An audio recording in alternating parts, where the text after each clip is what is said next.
Hello, and welcome to the inaugural season of the Fourth Branch podcast. I'm glad you found us.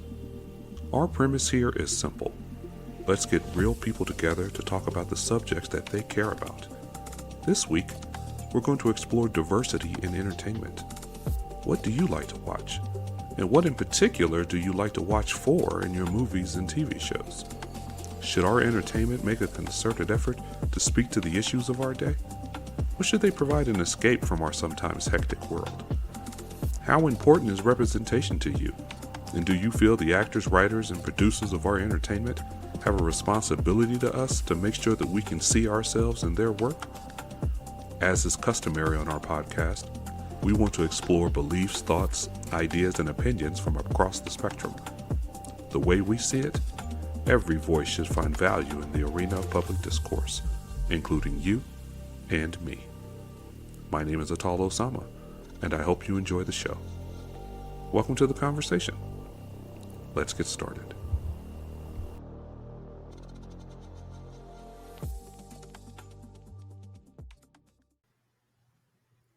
Welcome to the Fourth Branch podcast. My name is Atal Osama. I am here with my co-host Brian Henderson. How are you doing this afternoon, sir? Pretty good. Happy to invite Mr. Hannibal North onto the podcast. How are you doing this afternoon, Hannibal? I'm great. Happy to be here. You've got a fascinating topic for us to discuss, and we'll be unpacking representation in Hollywood and media and the slippery slope that can be. I'd like to give you a moment, man, to just introduce yourself, introduce your topic, and why you thought this might be good for us to discuss today. The topic is changing character traits like race, background, sex for superficial reasons or for marketing reasons rather than, genuine artistic reasons. And my belief is that we need to focus less on rehashing and remaking old beloved characters and focus on creating new stories, new characters, or even just giving characters and stories that haven't had a real chance. And it's a bad trait I've been seeing in Hollywood these past several years. Fascinating. Yeah, totally agree. I want to give some background into how you and I met, Hannibal. So Hannibal and I are nerds together in a group, and there was a post in this group about the potential for reimagining Professor X and Magneto. And for anyone who may not be familiar, these are comic book characters that are beloved, that have a very, very rich history. And the post, it was suggesting, I want to say Benicio Esposito and Denzel Washington, if I'm not mistaken. Denzel Washington. Yeah. We're suggesting those two. Giancarlo Esposito. Yes. Thank you. Suggesting those two for the roles of Magneto and Professor X. And Hannibal responded a critique of that. He was lambasted for daring to suggest that it wasn't a good idea. But I really, really loved what he had to say.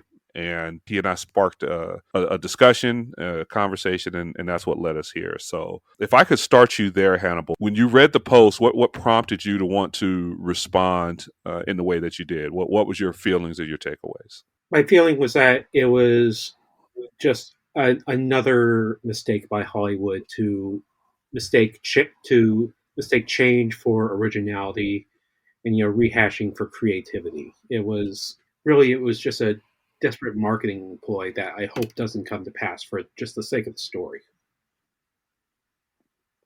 Brian, are you familiar with X-Men characters? Oh, absolutely.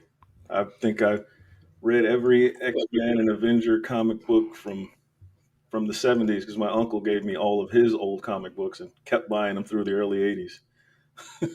So, big fan. Hannibal, I'm sorry I cut you off. My feeling is that every time studios do this, every time they rehash a character with new race, new sex, new background story, they're saying that it's not worth the effort to create a new story, a new original, well-written story with a black lead, black female character, that they'd rather just coast on the money of brand recognition. They see that these remakes, they're like a safe investment. They're like a government bond. They don't win big, but they bring in a sure a sure turnover. So they decide, how can we bring in new audiences? Well, let's just slap on diversity like a coat of paint. There is, I must say, a very, very interesting, and I'm sure not to be shared in the mass media, story behind this. Actually, Stan Lee, who I believe, and shame on me for not knowing that for sure, but I'm pretty sure Stan Lee was the guy, right, who Yeah. created a lot of this. Yep. Um, always envisioned these two characters as, or I should say, his backstory for the characters were two characters that were real, and when you or two people that were real, and when you look at the development of those characters and how they behaved and what eventually happens in all the stories with them, it's easy to see that um, Martin Luther King was the Professor X motivation, and um, Malcolm X was the Magneto motivation. And you see the playing out of those characters and the pain that Magneto went through early, which made him more of the aggressive, non-forgiving. He was the non-forgiving mutant. And then there was Professor Charles Xavier, who said, we should all unite. We can all be together. And they had the interplay between each other. I Yeah. won't belabor that. I will just say that in this case, it almost makes it perfect for Hollywood to bring this out right now and not 25 years ago. Because if you want to start a fight, if you don't want people to work together, if you want people to be divided, this is when you decide to make that story without Yeah. telling the backstory.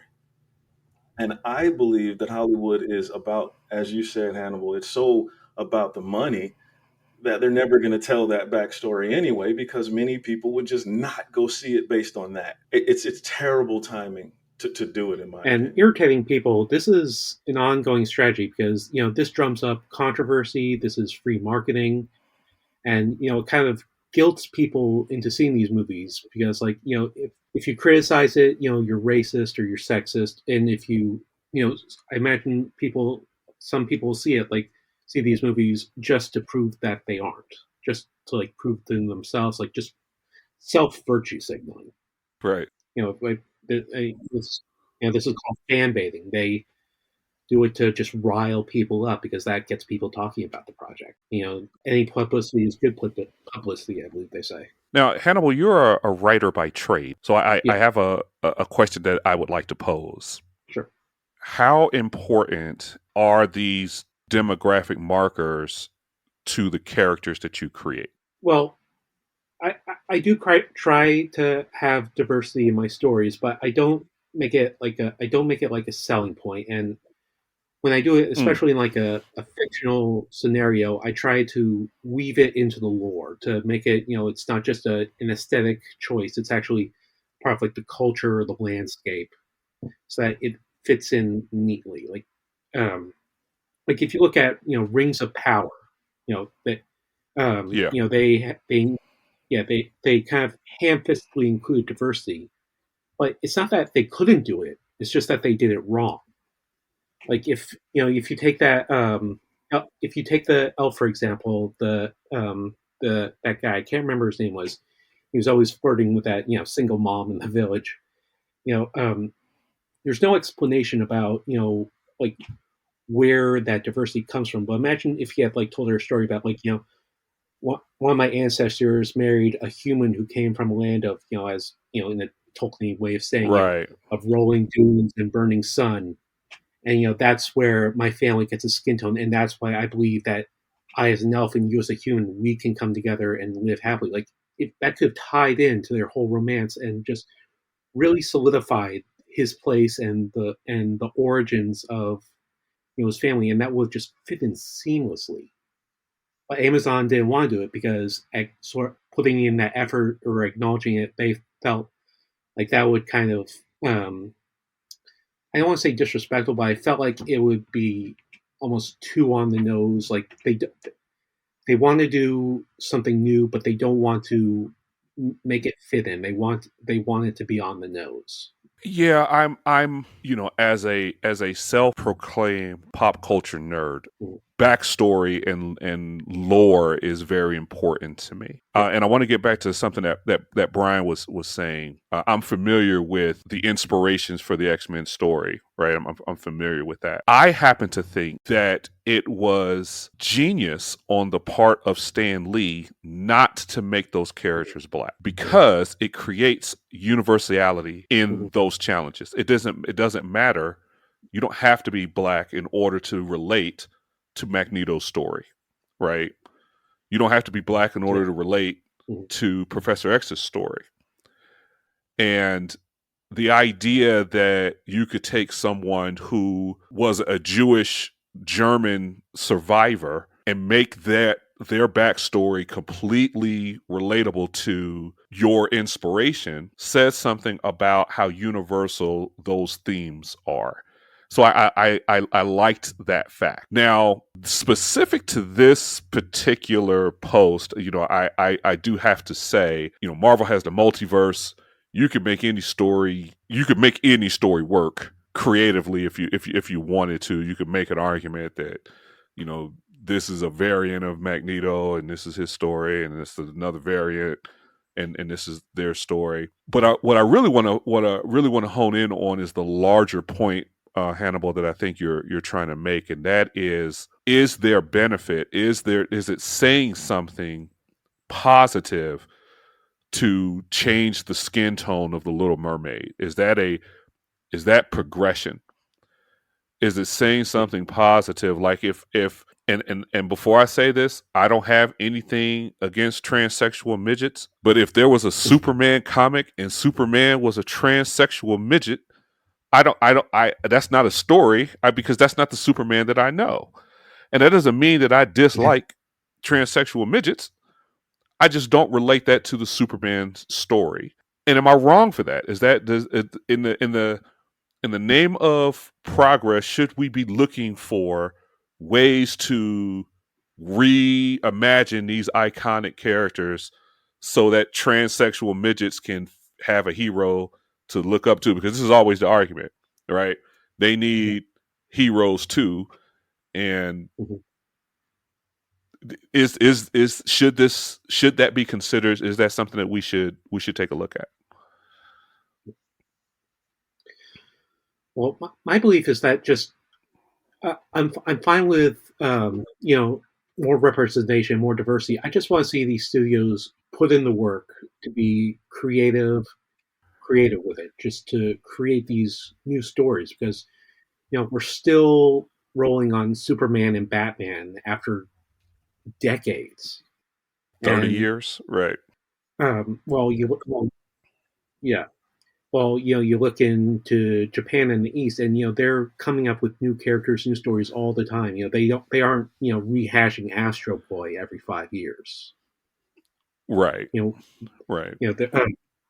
They're loving Jujutsu Kaisen and Naruto, but we're still stuck in the 1930s. I would just no. Go ahead, man. Go ahead.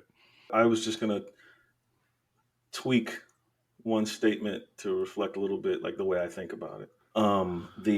Would it have been a mistake to make those characters black? I immediately began shaking my head. Yes, because of a different reason. Because it would have been a marketing mistake, big time, for the era in which those characters were created. We would not have an X-Men at this point if that were the case. I mean, the reality is reality. During those times, it would have not been as accepted. I mean, hey, that's why Bruce Lee had to move back to Hong Kong. So, I mean, there's no real argument. But Black Panther, okay, but let me look at Luke Cage. I mean, there were successful. Yes. When did that movie come out? No. I'm talking about the comic. Was it 19? I'm talking about the comic.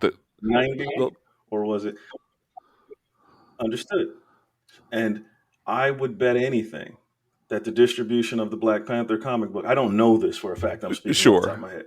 I would bet that the distribution for the Black Panther comic book was nothing like the distribution for X-Men. or Avengers. But what I really wanted to say was that the bigger part of that, because all of that is just off the top of my head, and I could be wrong, whatever. The world could have embraced these two black leaders of the good and the evil side back in the 1960s. No, they couldn't. But anyway, so I would say that the universality part is also, you're right in that, in my humble opinion, you're right about the fact that what they used as a backstory for the characters as a tool made it more made it universal. It's starting from struggle and or being seen as different on either side, and working through that. However, for the same reason, I would say, you know what, it's still universal if both of those characters were black and had those same backstories. And the only reason anyone would disagree is because of the times back then. It would not have been as accepted. That universality would have been overshadowed by, hey, wait a minute, I'm going to go buy a Thor comic book. You know, I mean, we can't escape that reality. So time is real. Timing is real. I think we're able to do a whole lot better now. And what I think is we're just still not doing a whole lot better. We're choosing to make the Little Mermaid black, and which is representative success, but not really doing it. But is it though? At all? Is that representative success? To me, and maybe I'm alone in this. A mermaid doesn't exist in real life, right? There's no such thing as that. So the idea that a fictional character is real life representation, that's kind of like I remember in the 90s when everyone was all a bluster because there was a black Vulcan on Star Trek Voyager, right? And my first thought was, okay, but Vulcan is not a place in the real world. I mean, as far as I know, I mean, maybe they're listening to me right now, but to me, it would be more progressive for it to be uneventful, for it to be inconsequential. That would be progression to me, to where that wasn't the point. It wouldn't matter to make the change just to make the point that, ooh, there are black mermaids in the ocean. That seems disingenuous to me. And I don't think it's nefarious. I don't think they're trying to do anything harmful. I just think it's lazy. I really do. Just my take on it. I don't know what you guys think. Like these studios will announce that, like we're making a black Ariel, and then they'll wait for applause. Like they're waiting for people to carry them on their shoulders as heroes of the progressive age, but they don't want to put in the real work. And that's what I meant by representative success. Right. It's not real. It's not. It's really not. I don't. I mean, I have my issues with Hollywood anyway, and its insistence to make political points versus telling stories sometimes. And I think this just plays into that. And then I could maybe feel better about it if they were genuinely trying to do something. But I think it's about selling dollars. I think there's a demographic that they're after, and they know they can sell tickets. Black Panther did $1 billion this year. Well, what else can we make black and get them back into the movie theater? And if that's the impetus, how is that progression? In Hollywood, it's not that like there's a shortage of new ideas. They're just afraid of new ideas. You could drive down any road in Hollywood, throw a rock at your car, and hit a struggling writer who could, right. Like the idea for the next new blockbuster with like any kind of cast, character, or whatever you want, but they don't want to take the risk. They just want safe, reliable movies, and reboots deliver that. And they want to throw on diversity just to make it just different enough that they can take credit for their fake originality. I think that there is a situation in which that Facebook post we talked about, with Denzel Washington and Giancarlo Esposito. There is a way that could work. You mentioned the multiverse, in regards to the whole X-Men thing, right? And I was just imagining how, like, in this new Deadpool movie, we see that there's a variant of Wolverine who's played by what's his name again? He was the Superman actor. Anyway, but I was thinking, what would be a great thing for Disney Marvel to do is like just a scene in like one of the future X movies where they're jumping through the multiverse and they end up in a universe where it's not just Professor Xavier and Magneto that are race changed, Mm-hmm. but everyone is. I mean, everyone Oh, like Storm and Darwin are there, played by Taylor Swift and Ed Sheeran. right, right, Like Beast and right, Mystique and Nightcrawler are there, and they're all orange. And like right. and like it could just be like 3 minutes long of Denzel Washington and Giancarlo just talking about the issues that mutants face and arguing over their methods, and then like Deadpool and Wolverine poke their head in. And we're like, oh, we're in the wrong universe, and they go back, and that would make the Yeah. situation work. I think fans would love that because it wouldn't be preachy or pandering. It'd be silly. Right. Yeah. Right. No, I think I think there's a number of ways, and we were alluding to this. I think there are a number of ways that you can. I mean, if your intent is really just to, even if it's for the purpose of representation, as much as I'm leery of that Yeah. premise, even if that's what you want to accomplish, I think there's a way to do it without it being pandering, without it being obvious, and allow it to serve the story. Unfortunately, like this may actually turn out to be a good example of how to do it because the multiverse is so pliable, Yeah. and it's just going to get lost, I'm afraid, in this sea of every character has to make some kind of political statement, and we need to find some female lead in these traditional male roles, or whatever the statement is. And there's just been so much of that an actual earnest attempt to make a story, reinvent a story, or to make it fresh, and where it's not even about the character of the person, it's just a way to serve the story, it's going to get lost, or it's likely to get lost, I feel, because we're just awash in all of these forced, at least it feels forced character changes that I don't know that we want as a society. And to the point that you were making, I mean, why can't we go for something original rather than rehashing and rewashing? So yeah, I think what you just said is a great idea, man. You should you got it recorded now, so it's safe. You can get that idea. Next time you run into Kevin Feige, man, just pull him to the side Yeah. and let him know what you think. I love it. I'd love to see that, and not just a quick in and out. Like I would love to explore that in its entirety. Yeah.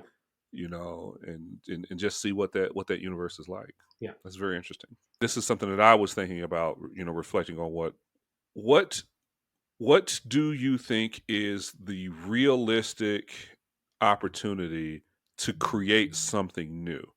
Because X-Men is established. That is a known quantity with years and years of lore. Yeah. Marvel altogether, well established. Mm-hmm. Is it really realistic to think that you could start something new and grow it to the same point of fame and popularity that those characters enjoy? Well, inevitably, we're going to have to. But I do think it would take a lot of work. But yeah, it is possible to create something like mostly original. Like everything has already been done. Like almost every idea, but the combination of ways of things that can be original. Anyone who's into anime knows that the isekai genre is just flooding Japan and China, and they all just and they're all like competing over which one has the weirdest idea. Like that time I got reincarnated as an apple. which is an actual series. Oh wow. Yeah. So like on one hand, it is kind of ridiculous, such a concept, that the medium has been, that the idea has been so used up.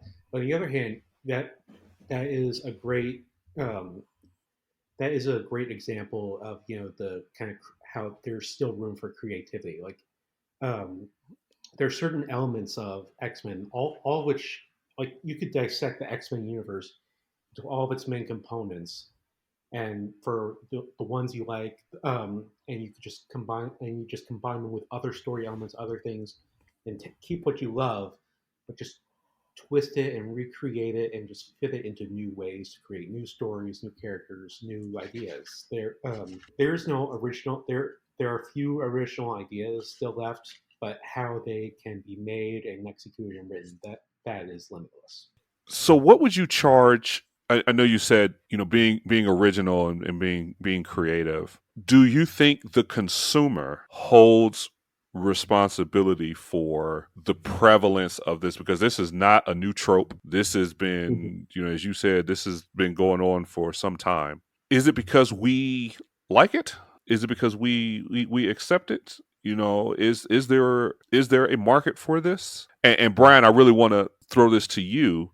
I know a whole lot of Black people that were excited at the idea of a Black Ariel, right?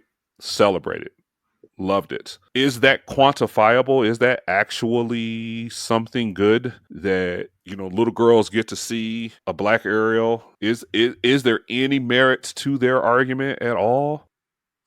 I have to briefly describe an experience I had. A movie called, well, isn't that special? I can't remember the name of the movie. The Princess and the Frog. Oh, yeah. How could I forget? And the reason I remember that I forget the name is because it should have been called The Frog, the Frog, the Frog, and about 10 seconds of a princess. And, I was greatly disappointed when I took my two daughters to see that movie that there was about 3 seconds of the princess and 90 minutes of a frog and a lot of disgusting frog activity. Right. But I just say, randomly taking The Little Mermaid, again, I think I'm just saying this again. I'm echoing what Hannibal said, what you said. It's just taking The Little Mermaid and making her Black is not, it's not really helping anything. It's Martin Luther King Street in the middle of the worst neighborhood in every city in the country. Yeah, you can look up at it and, hey, that guy was Black and he was a pretty good guy, but look what he presides over. Right. It is what it isn't. It's representation on training wheels. Yeah, for sure. For sure. If I'm hearing, and that's what it makes it out to be. If I'm hearing you guys correctly, though, do we as the consumers, are we at fault here because they're only giving us what we're paying for, right? Or should we be charging the creative entities with having more integrity, I guess? And if your goal is to really be diverse, to actually do that, or is there culpability in them saying, well, this is what people are asking for and we're responsive to our public?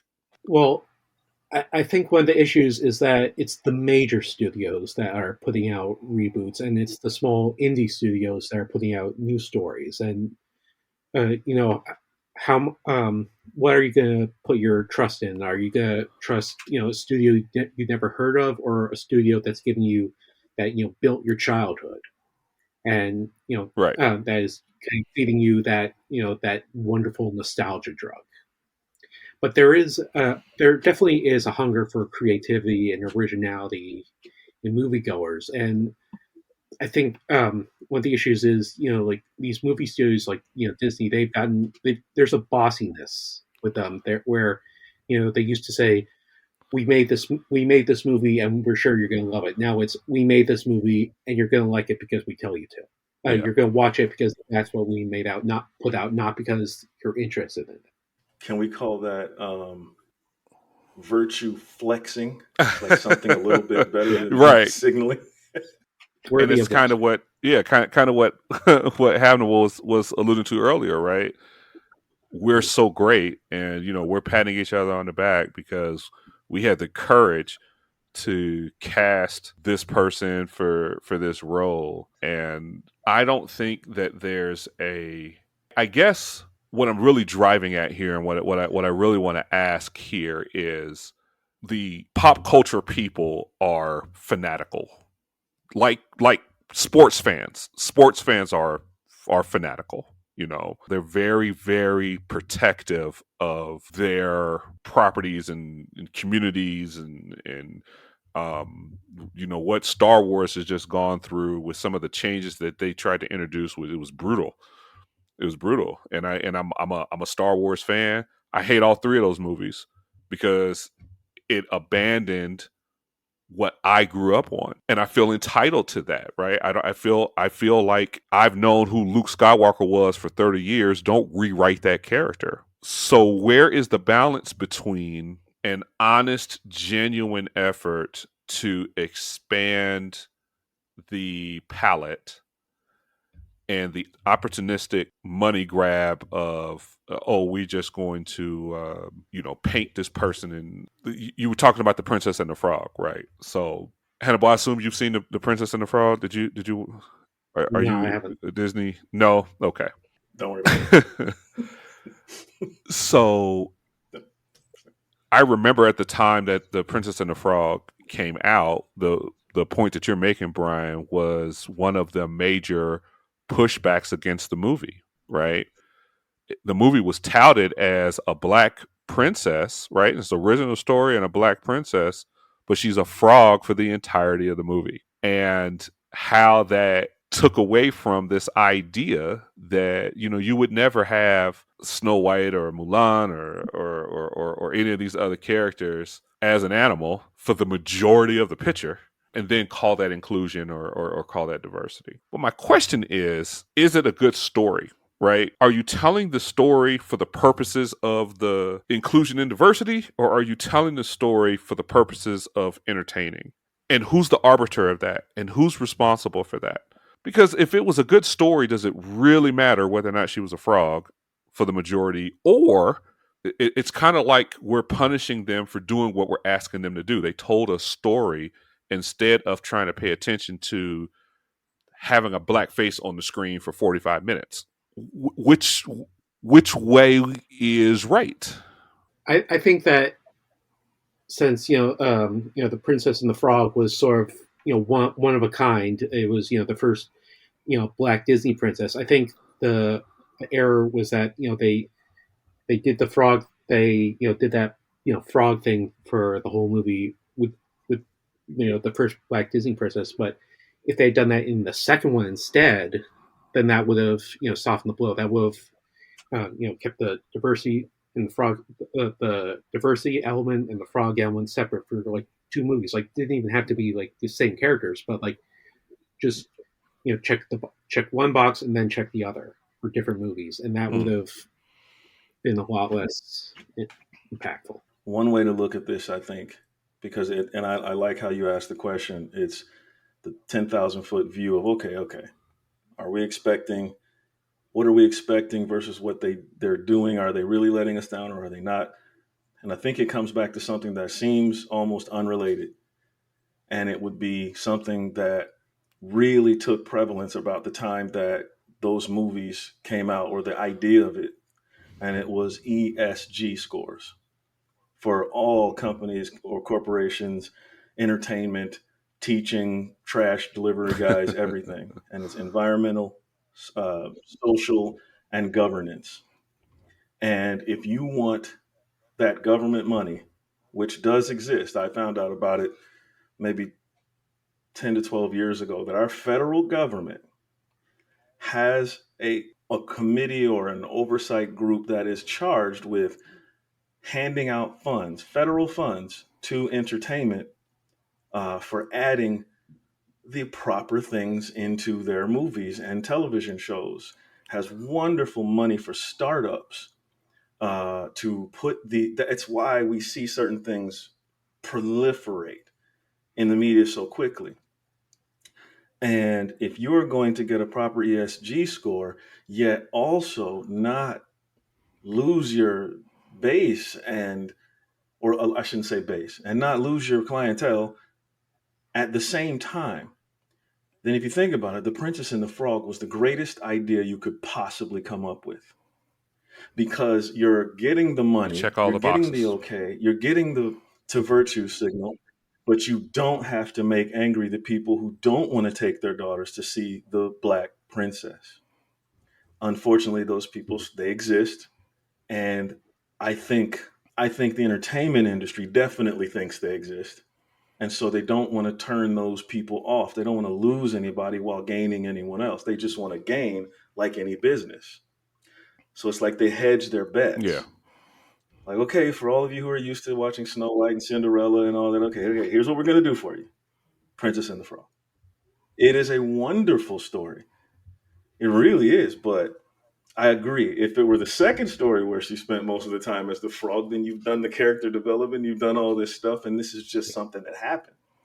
But I think these guys are following the script. So is it our fault? To answer, go back to the other question. Does the responsibility lie on us? Is it what we want to see? I don't think so. Okay. Not any more than gangster rap is what young Black teens wanted and begged for. Because, and not changing the subject, but because, again, it's just an evidence. It's an evidence. As rap was exploding in its popular, I mean, it had already exploded around the world. Then it changed. Everything that came out became gangster and shoot them and kill them and slap them and disrespect them. And nobody asked for that. It was just all that was mainly there. And I think we're kind of, the public is kind of victim of ESG, dirty money, and the old private corporation my profit only seeking. pushback to that is, at the end of the day, we have to agree to spend the dollar. And I'm going to use, and this is what I love about conservatives, right? When Bud Light decided to have a transgender spokesperson, right, in the name of diversity and inclusion, completely forgetting about who their demographic is, who uses their product, Bud Light was decimated, absolutely decimated, because the consumer said, you know what, that's not representative of us. And if that's what you're going to support, then we're not going to support you.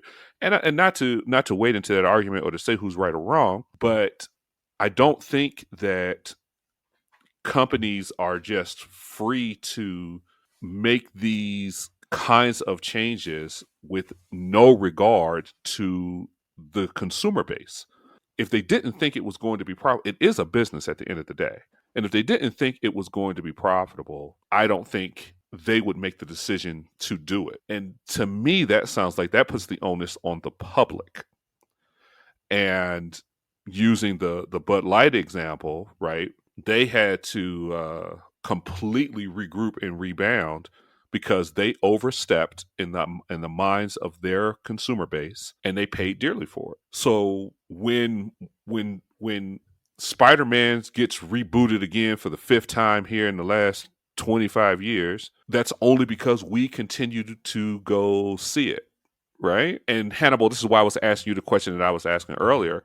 When you're in your creative process, how much does hitting these specific demographic benchmarks factor into your creative work? Now, I am a amateur writer, right? I'm nothing like you are, but that's the last thing that I think about, right? If I'm writing a story, it's going to develop organically, and the characters and the world building is going to be organic, and I'm not trying to serve some purpose. I don't know how well you can write a story that way. I don't think, me personally, I don't think you should. I don't think it's fair to ask a creative person to do that, right? To go out and transsexual midgets don't have a superhero, we need to write one. That's the wrong way to go about it, I think. Hello, everyone. This is Brian. Thanks for listening to today's episode. If you'd like to support us and our mission to foster real dialogue, you can find us on most major social media sites, including Facebook, YouTube, Rumble, Instagram, X, Threads, and TikTok. Just search for the Fourth Branch Podcast with a numeric 4. Please reach out to us if you have a comment or an idea for a show. We mean it when we say we want to hear from everyone, and we're serious about including you in the conversation. Got a topic that you're passionate about? Let's talk about it. We'd love to get you on the show and allow you to express your views. Once again, thanks for listening. Can't wait to talk to you soon. Yeah, I think you make a great point. And I think you make a great point on, there is a responsibility of an informed, collective, unified public, and you can be powerful when you have unity. The problem is what is being done in these movies and television shows is forcing an existing battle. It's tickling the different sides in different ways. So there's not going to be a united move anywhere. And unfortunately, again, I'm like Red Fox in Harlem Nights. I just call the dice how I see it. Yeah. And maybe I need to get new glasses. But it's different. It's different with Black people in this country right now, where the unity is concerned. It's very different. And our focus, not to knock us collectively at all, but our focus is very different than entertainment. You'll get people talking about it in the barbershop. Oh, they're so mad because The Little Mermaid was, Sure. But nobody really cares. At the end of the day, really right? cares. There are other, at the end of the day, there are much bigger issues, things for us to deal with than just the representative sides of them. But what it does is, by their very nature, they stir up the tensions between groups that should be working together. And so it's difficult to get that grassroots movement, because one side is saying, whoa, now you want me to speak out against what I'm standing for 100% to help you? Not seeing that in the end, you create your own guillotine by creating it for someone else. And that's one of the things. When you said it's what I like about Republicans, you're right. I love that about the conservative party. When they mass, they mass. But at the same time, they're getting tricked many times into massing to create the structure that will be used to destroy. Now that's a different and weird different point, right? Now, is everything that that particular demographic coalesces around worth merit? That's a different discussion. I agree with you there. I just like the idea of grassroots change. And if we are saying that we don't like the idea of superficial changes in characters, the vehicle for that is us, right? Stop going to see I haven't seen, and this is my own personal war, so I haven't seen the remake to The Lion King. I haven't seen the remake to Dumbo. I haven't seen there's a live action Dumbo, a live action Lion King, live action Aladdin. Those are the movies I saw in the 90s. I know those stories. Why in the world, just as a consumer, why in the world would I go to watch the same movie again? And it's not just that. Judge Dredd, RoboCop, Total Recall. I can't think of how many movies. Dredd actually got it right. Yeah. Yeah, I like RoboCop. Judge Dredd was terrible. No, Dredd was a masterpiece. The new one? No, it was awful. Yeah. Not compared to the original. Wait, the Judge Dredd with the guy who played the Doctor in the new Star Trek? Carl Urban. That's a remake. Judge Dredd is a Sylvester Stallone movie. It's a Sylvester Stallone movie from the 80s. And yeah, I think they did a good job. That was good. No, it's the same story. It's the same story. It's kind of hard to get it wrong. You're telling the same story. Okay. We got to handle this one. All right, we got three connoisseurs here. We got three connoisseurs here. I'm just gonna we're gonna go 1, 2, 3. All right. So yeah, John Connor had to be killed at a beach, with Sarah, and Oh then my god. another Terminator. Are you trying to tell me that you didn't actually like that movie? It wasn't entertaining There to was you? something deeply satisfying about seeing a Terminator get beamed in the head with a sledgehammer. Like I'll give them points for the action and the visuals. They knocked that out of the park. Everything else was a Where'd he go? burning dumpster. Thank you, Hannibal. It was terrible. It was terrible. I hated it. To answer your question, I loved the first Terminator. I love Terminator 2. Right? Mhm. Fantastic story. But after that, same thing with Predator. The same thing with I mean it's how why is it so hard to tell an original story? Why is that so hard to do? Why is it so hard to come up with something new? That's when The Matrix came out. You know what made The Matrix so great? It was new. Yeah. It was different. And now I'm not gonna don't even get me started. But and I'm just as guilty because I go to see. I'm sorry, what was you saying? We do not talk about that movie. Yeah, man. I just yeah. I just you know what It caused some my wife sidebars. is my wife is mouthing to me. We went to go see Ghostbusters last night, right? And Oh, okay. my complaint in the movie was I didn't like the fact that the original Ghostbusters was in the movie. I didn't like that. Like at this point, these guys are old, like too old to be running around with proton packs and trying to. They old. Sit down. You old. I mean, Bill Murray's like what, 30? Bill Murray's got to be 106. He might as well be a ghost now. They might as well zap him. Exactly. Yeah. Oh! But you get my point, right? I mean, you can't. And this is kind of breeding into a larger point about American consumerism, which is something I would love to unpack at some point. But we seem to love buying the same thing over and over and over collectively. We seem to like to do that, right? We get a new phone every 2 years. We get a new car every 5 years. We this just seems to be ingrained in us societally, and it's kind of hard to point the finger, and they're giving people what they want. Well, people have been going after the same stories over and over again since the dawn of man. We're still doing Shakespeare plays. People love nostalgia. They love the comfort of knowing how the story is going to go while still being entertained by it. It's the duality of nostalgia versus curiosity for what's new, and these studios are just banking too much on nostalgia.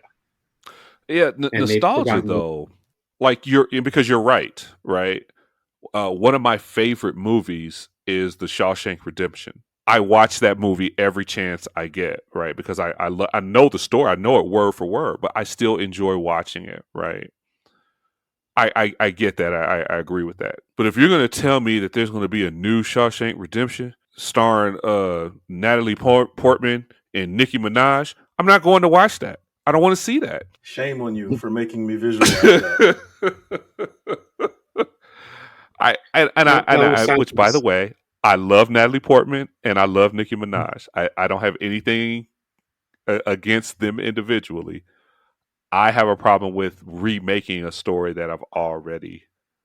I would rather you re-release the story. I would rather you do that.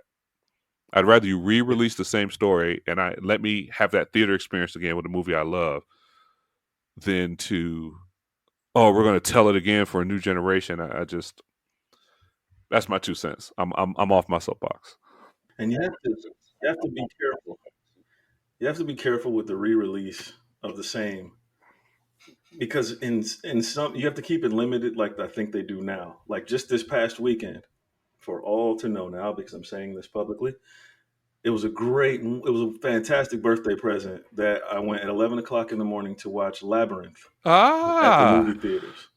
One of my favorite childhood movies. Yeah, lots of puppets and muppets and sword fighting dogs and all kind of anyway. But don't let Hollywood get lazy. Don't let Hollywood get lazy. That's just one step further than constantly revamping Spider-Man. And I do think there's something in it, in our society, in our feelings about life in general. I think the more things change in a way that people are not as happy, which many, you know, what do they call it, Gallup polls and things like that have shown, is people's satisfaction with life is just decreasing and decreasing and decreasing in this country. The more you do that, the more you're going to tickle the nostalgia button. The more people are going to want to go back to a time when things were, at least for them, better.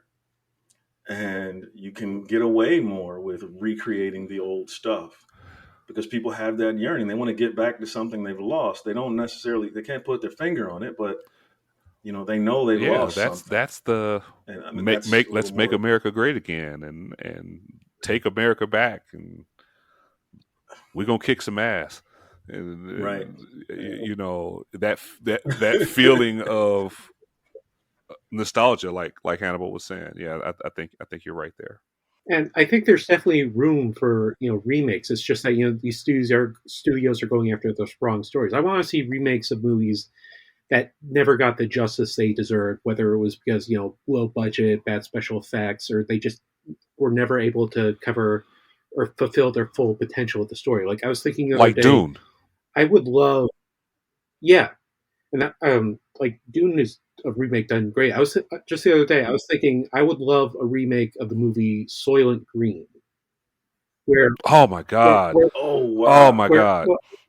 where what I want to see is I want to see how society would react to the news. That's why I never got out of the first movie. Like the whole Soylent Green's people. You only hear that in the last minute. You only see the reactions of a few people throughout the story. Yeah. I want to see like a societal reaction. I want to see punditry. I want to see riots. I want to see stock market crashings. I want a movie that fully explores the implications of this.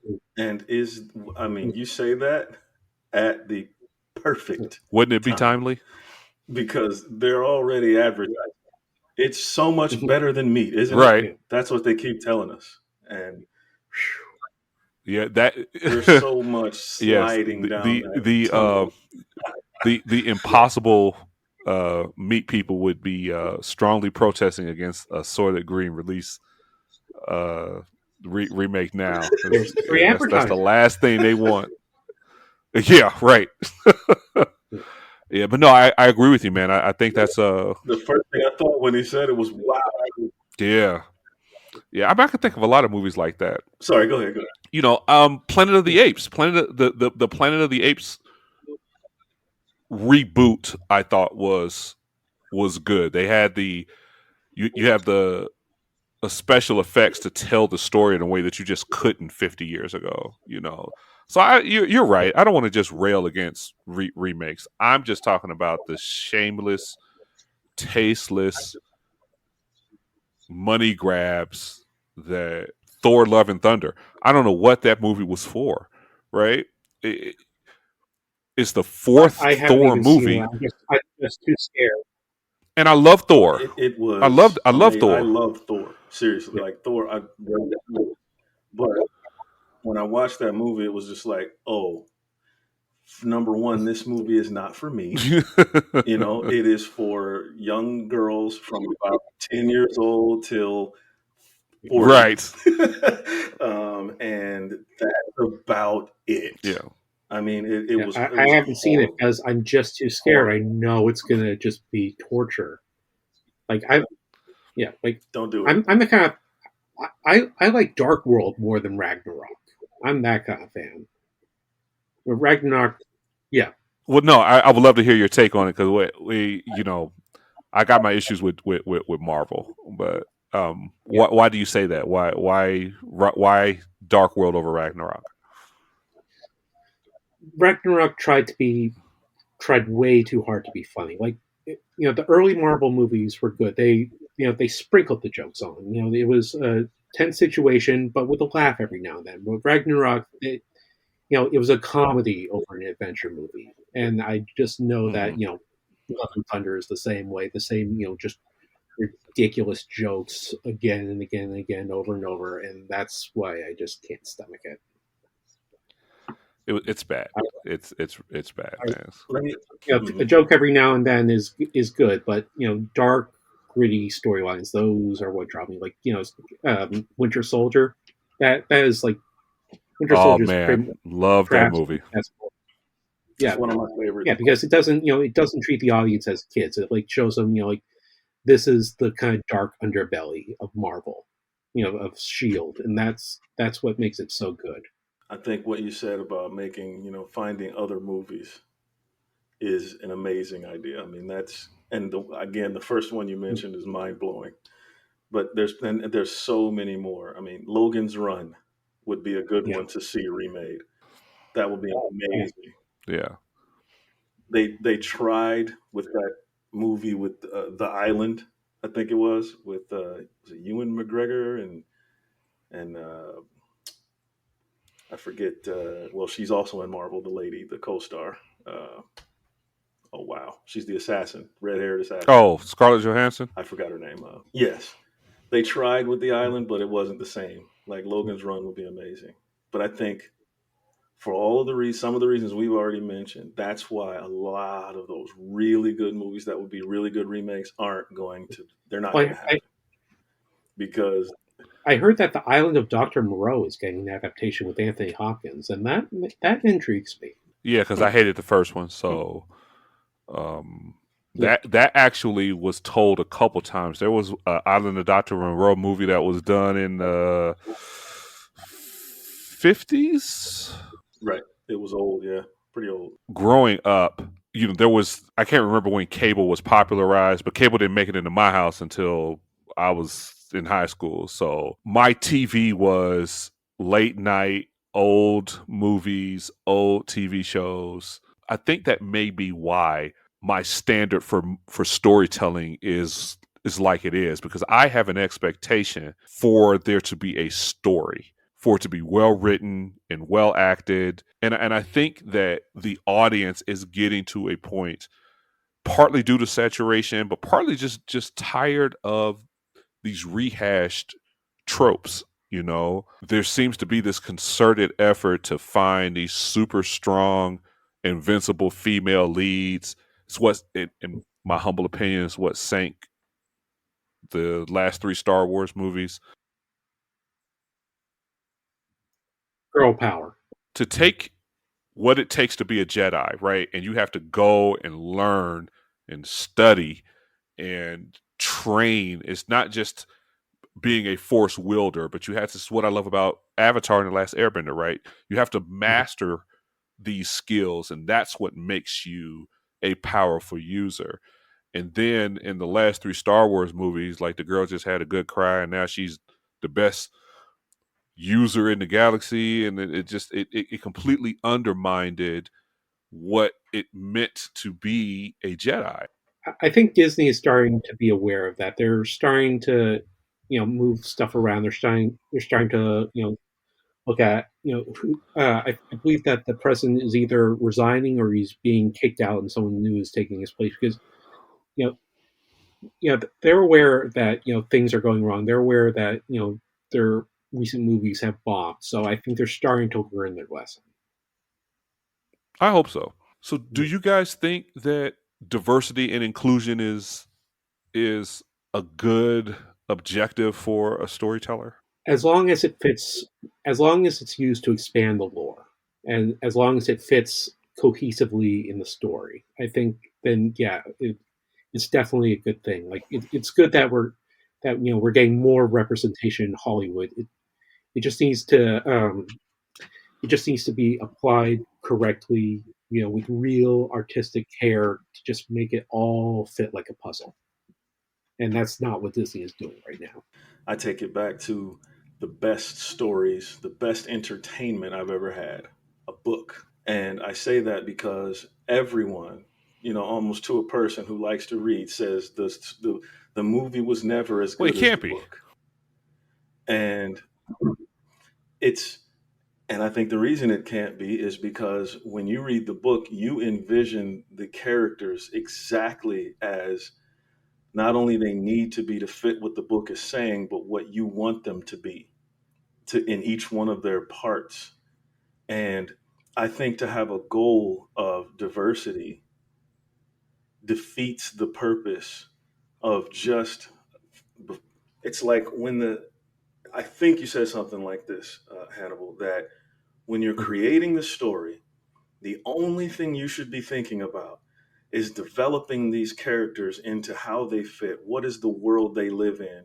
Um, what makes up this character and how does it work cohesively? And then later on down the line, if you may think about diversity at that point, but if in any way that diversity takes away from or diverts from anything that was defined in the story, you stop. In my opinion, a story is a story. It's a life unto itself. Just taking a magnificent story and changing the lead character is like um, a baby is born and oh look, he's really cute. No, put him back in and give him a brown leg. Right. Like wait, Right. what? You're destroying what took months and everything to create. I don't think that diversity should be a goal. I think that it's what you said, that it should just be a byproduct that Exactly. comes naturally. I couldn't agree more. And again, I think the reason we don't see it is it's clear. I mean, it's not just the media. A lot of conservatives have just finally opened their eyes and found out that the media doesn't tell us the truth. It's amazing that they missed it for the previous 50 years, but they're just figuring that out. And entertainment has never, if you just do some research into the history of entertainment in this country, it has never been for the entertainment of the people. That is, it sounds so conspiracy theory, but it's the truth. It's why it's called not your channel lineup, but your programming. It is why these things are what they are, and it's why the same consistent messages get told over and over and over again for so long. that is a fascinating take. I cannot remember the lecturer, and I apologize for not remembering the lecturer, but his lecture was about the psychology of television, and the example that he used was Doogie Howser and Steve Urkel. And this is what piqued my interest because I was likened to Steve Urkel when I was younger, and we don't have to talk about my trauma. We'll just get back to I can't imagine the why. story. Yeah. Weird, isn't it? It's crazy. But he talked about, now Doogie Howser and Steve Urkel were on TV at the same time. Doogie Howser was a child genius, right? But the world was completely grounded and real. It was believable that this 14-year-old could be a doctor in the context of the show. Well, Steve Urkel was a child genius, but he was cartoonish and completely surreal. And it was impossible to think that a character like that could exist in real life. And then he went on to talk about why that is and what the consequences of that was. And that's a we don't have to go into that, but I really do like the idea of what you said about, yes, there is something to be said about how intentional television and movies seem to be with the idea of wanting to promote certain concepts, themes, ideas. I don't think it was a mistake that Brokeback Mountain came out at the time that it did, because the gay marriage debate was raging at the time, right? Now that's a remake that needs Natalie Portman and Nicki Minaj. I'm with you. Let's start a petition. Yeah. Once again, unfair imagery. There's just something to be said about our expectations. And I want to hit on something else that you said, Brian. And that's about literary creativity versus other forms of media. I could not agree with you more. I don't know how many people I heard complaining about Christian Grey when the movie came out, and how Christian Grey, this is 50 Shades of Grey, if you're not familiar. Oh, okay. No, I never saw it. Yeah, how Christian Grey, the actor, did not live up to the character in the book. Same thing with Jack Reacher, right? When Tom Cruise was cast as Jack Reacher, avid fans of the character in the book were Tom Cruise is like, was he 5'7" and 150? That's not Jack Reacher. Jack in the book, Jack Reacher he's a menacing figure. And there's no way Tom Cruise could serve that, right? Even in my own experience, I remember reading, and this is what I want to throw to you guys. So I remember reading John Grisham in the early 90s when it came out. And I was floored when they cast Denzel Washington in The Pelican Brief as Grey Grantham. Because reading the story, I did not picture anybody close to Denzel Washington in that role. And thinking back on it, I really think it was, okay, we need to find a role. We can't make this movie with no black people in it. Let's find a role where we can find one. Okay, this works, and we'll switch him over. Was that good? Was it good to shoehorn?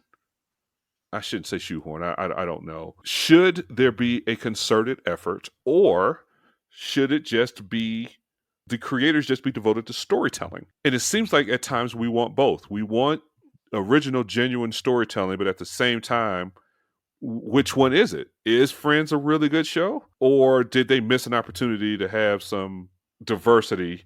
What do we want collectively? What are we asking for? Well, Brian brought up, diversity as what did you say was an accomplishment in stories? I think diversity should be like almost an afterthought to the story. Really, I think of it as like it's like when creating a story, like all the elements of storytelling are like painting a picture. They're all different colors. Diversity, humor, action, drama. They all work together they can be used to create a beautiful piece, as long as they're applied with artistic skill and dedication to the art. And then you get these studios that just take out a paintball gun and splatter the canvas. Right. They're using paint balloons instead of a paintbrush. But why though, Hannibal? Why do they do that? I don't know if this is a direct parallel, but if you say that there's too much sugar in soft drinks, is that Pepsi's fault or the consumer's fault? Because we want this, it's how we want it to taste. So are they doing that in response to our collective desire, or what do you think the impetus is behind that, and why do you think it is so prolific? Well, they're trying to generate controversy. Like they want to piss people off because that's free advertising, that it gets people talking about the story. They're trying to piss people off because everyone who's pissed off, everyone who's talking about it, they're free advertisement. That and Sure. that publicity gets, well, it pisses off a lot of people, but also draws a lot of people in, and they'd rather just and they'd rather just cultivate their own fan base than trying to build a bigger, newer one. I think all of this leads to maybe a deep thought, maybe not a deep thought, and it's growing pains. I think what we've been discussing, if you put it in a bottle and stuck a label on it, it would be growing pains. It's like, and not alluding to the television sitcom of the 1980s, it is that when I watched, I'll use myself as an example, when I watched James Bond, when I watched anything I was the star of the show. And it didn't matter whether, or I was the character that I most identified Right. with, but I was the star of the show. And it didn't matter whether that character was white, black, Chinese. I was Bruce Lee. Right. I've been so many races in my life, it's ridiculous. And what I think the studios, again, it is about making money. We can't knock them for that. It's a business.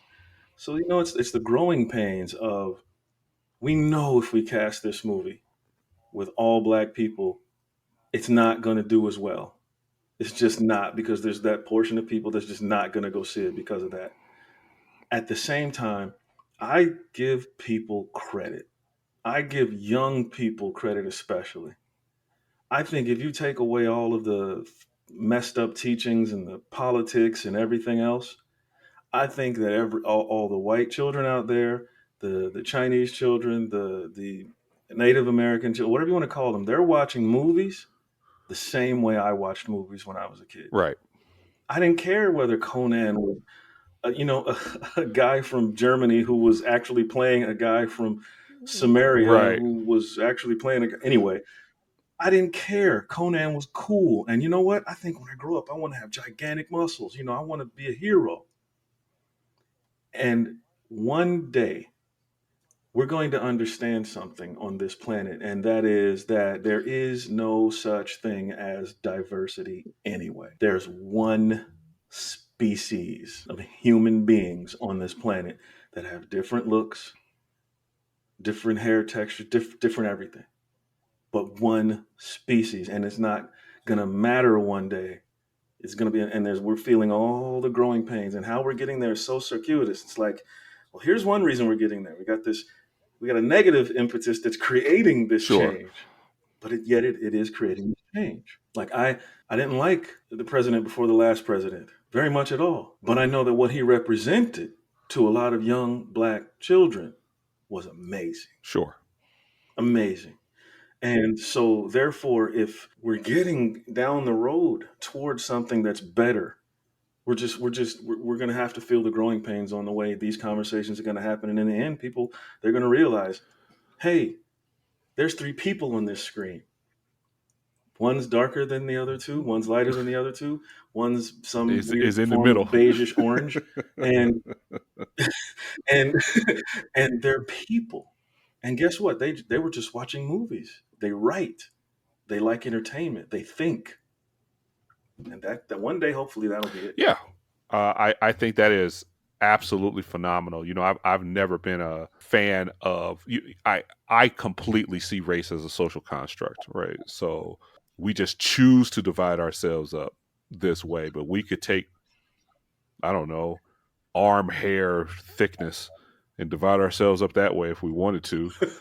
Any number of traits that we have that you could use the size of your ears and how far apart your eyes are, and if we chose to, we could be having this discussion about why aren't there more narrow-eyed people getting opportunities. It really is silly when you think about it, how we choose to divide ourselves into these camps at some point. And that's what I was trying to allude to earlier. That is what would really represent progress to me, is when it's unremarkable who gets cast in what role, when we're not even thinking about it, we're not considering it. It's not news. I hate those headlines. Oh, this is the first black person to scoop some ice cream, and it's just at some point I want to stop celebrating firsts and start to talk about something that might be a little bit more consequential to our lives. But I love that, Brian. I think that's fascinating take. What do you, Mr. North, what do you see as if you had to look at your crystal ball for the next 10 years of the entertainment industry, what directions do you see things going? I think that for probably the next 5 years, we'll probably still be getting these kind of cinematic bombs, just fake sincerity with them. But inevitably, the studios will realize, okay, we got to change directions because people are getting really people are really losing interest in movies these days, and especially and like theaters are dying, streaming is becoming more and more prevalent, and Right.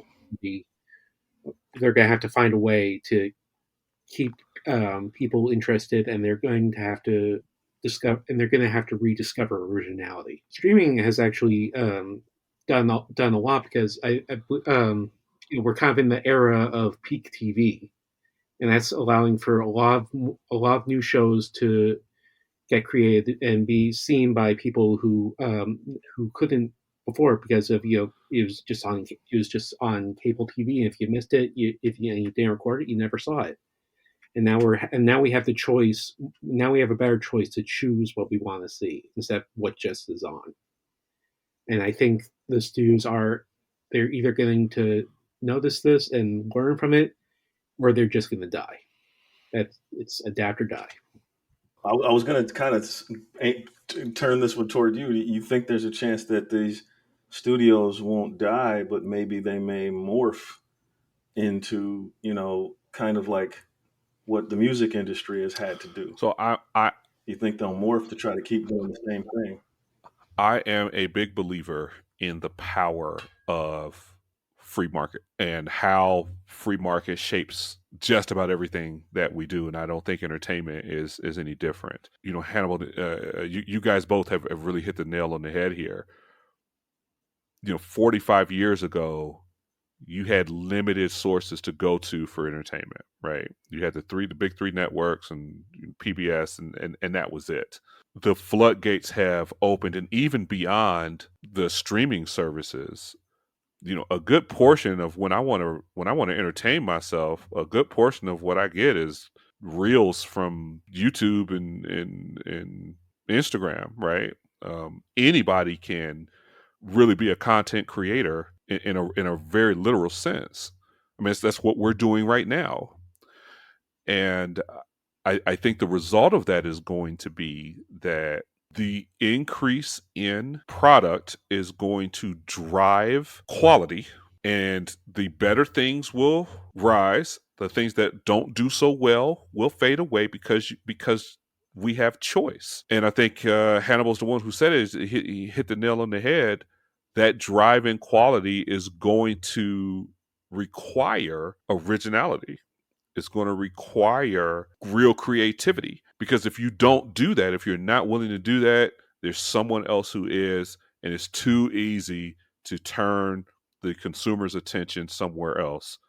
And I think because of that, we're going to see some cultural shifts. My last question for you guys, if I can ask, does the entertainment industry have a responsibility to social discourse? Do they have a responsibility to present arguments and discussions about real topics that matter, or should they just be there for us to get away from real life? I think it's both. I think that they can do both. They can create stories that are just an escape from real life, and they can also create stories that get people talking about things, get people to acknowledge things. And what they need to do is they just need to learn to separate them. To learn how to create good stories on both sides, so that people don't feel like they're being pandered to or preached to, but get them thinking without just pissing them off. And I think that these studios, they need to just really start really paying attention and listening to their fans, because if you look back at the Sonic movie, this might have just been a hoax. With the original Sonic that came out, it was just an ugly CGI abomination. All these fans just bullied the studio until they changed it, and Right. that might have just been a publicity stunt. A lot of people think that that was all just a hoax for them to generate publicity, but that might have showed that the power that the viewers have, and how studios can and have to listen to them instead of just talking at them. I think that they're in terms of the studio's responsibility, I echo a lot of what Hannibal just said, in that there's the responsibility to, those that feel the responsibility to make content, to use the 21st century wording, to those who feel the responsibility to make content that is important, relevant, and real world for the people, need to do that. And they should have the platform to do that. And at the same time, yes, I do want to see a Terminator slammed in the head with a Yeah. sledgehammer every now Yeah. and then. I just do. We've got to do that. We got to. But I think it goes back to the art reflecting life and life reflecting art. It's not really a responsibility. It's an inextricably connected pair. I mean, you can't separate them. If you inundate the media, which is something in which reactions take place, looking at it scientifically, with one particular microbiome, that's what's going to flourish in the society. That's what people are going to do. That's what the shoes kids are going to want to wear, the shirts, the music, the everything. So they're inextricably linked. It's not so much a responsibility more than if everyone has the ability to express themselves properly, I don't think society will have a choice but to get better. Because, I think there are enough people out there who just want to live. They just want to live. And they don't want to take away anything from anyone else. They don't want anybody to take anything from them. They don't want to be bigoted. They don't want to care about all that stuff, So I think it's inextricably linked. So the responsibility is there, but every content creator doesn't have. We need SpongeBob. Absolutely. We do, right? Absolutely.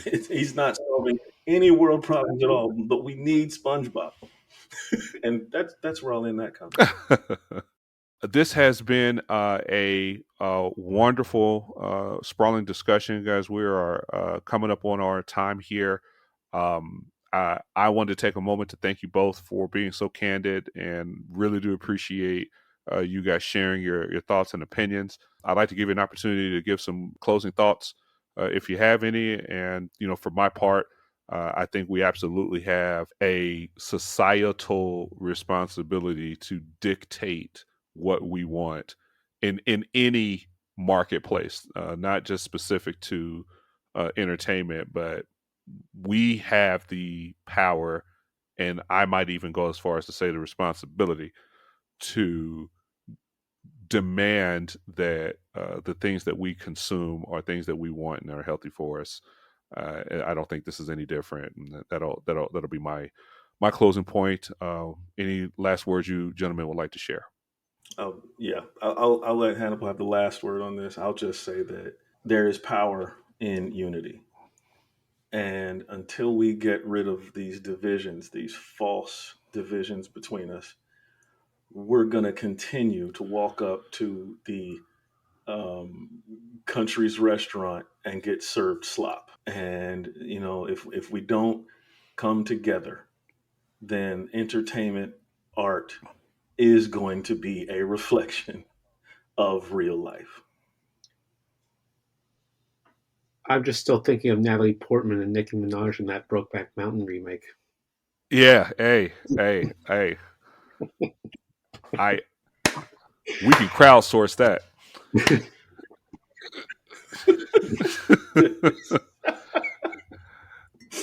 And you know what? That will probably exist. It could happen. Fingers crossed. Yeah.